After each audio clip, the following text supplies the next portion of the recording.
Hi, I'm Helen, and I originally called Dr. Pearl about my rotator cuff, which was a near full tear, and it was excruciating. I was told that I would need surgery, and I so wanted to avoid surgery, but as honest as she is, she did not feel that she could guarantee much success to eliminate surgery. So she originally said no to that. But a short while later, I did make another call to her about my knees, which seemed to both need replacements. And I didn't want to do that surgery either.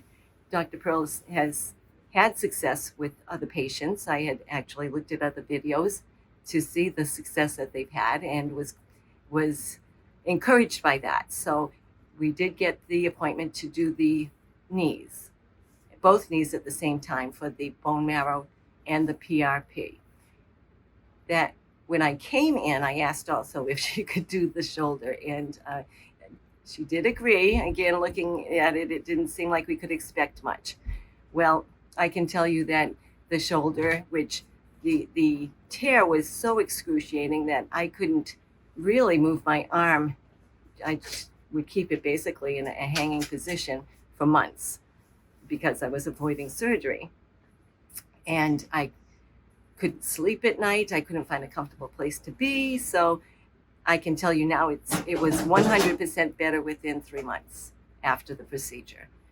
So, and remains that way without any additional procedures being done. My knees, I have had an additional PRP, and I would say that I went from not being able to walk, my knees were that bad, to 85% at least.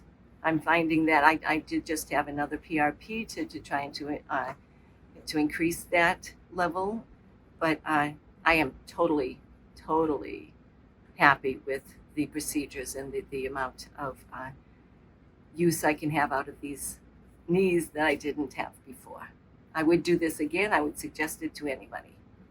Thank you.